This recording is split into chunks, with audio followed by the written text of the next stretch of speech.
હકીકી માયનામાં નાયબે રસૂલ કોણ, એટલે કે આલિમે દીન કોણ?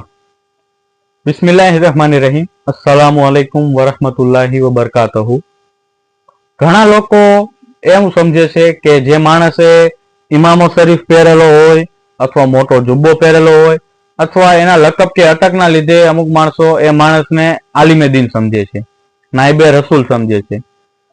પણ સવાલ એ છે કે સાચો આલિમે દીન કોણ? મુફ્તી એમજે અકબરી સાહેબ આ વિષય પર ફરમાવે છે કે સાચો આલિમે દીન એ જ છે જે હક બયાન કરે અને લોકોને હકની તરફ બોલાવે અને કોઈ પણ જાતની ચિંતા કર્યા વગર કે મારે નોકરીમાંથી જવું પડશે કે મને નોકરીમાંથી કાઢી દેશે કે કોઈ માણસ નારાજ થઈ જશે, આવી કોઈ પણ જાતની ચિંતા કર્યા વગર જે આલિમ હક બયાન કરે એ જ આલિમ નાયબે રસૂલ છે, એ જ સાચા આલિમે દીન છે.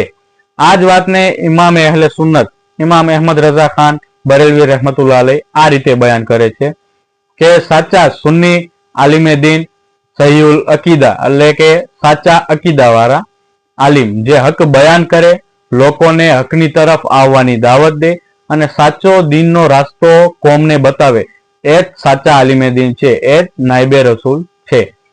આ બંને વાતથી આપણને એક વસ્તુ ખબર પડી ગઈ કે સાચા આલિમ કોને કહેવાય?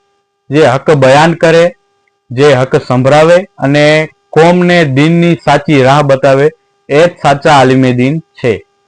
એ માણસ કોઈ દિવસ સાચો આલિમ હોઈ શકતો નથી જે માણસોથી ડરી, લોકોથી ડરી કે લોક નારાજ થઈ જશે કે મને નોકરીમાંથી કાઢી દેશે, આવા ડર રાખીને કુરાન અને હદીસના ખિલાફ વાતો કરતો એ માણસ કોઈ દિવસ આલિમ હોઈ શકતો નથી.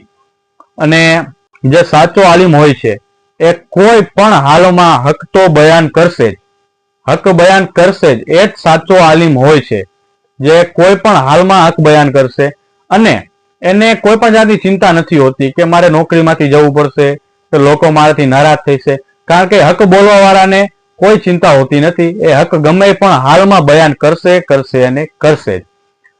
અલ્લાહથી દુઆ છે કે તમને અને મને હક બયાન કરવાની અને હક સાંભળવાની તૌફીક અતા ફરમાવે અને સાચા આલિમે દીનની કદર કરવાની તૌફીક અતા ફરમાવે. આમીન યા રબ્બલ આલમીન.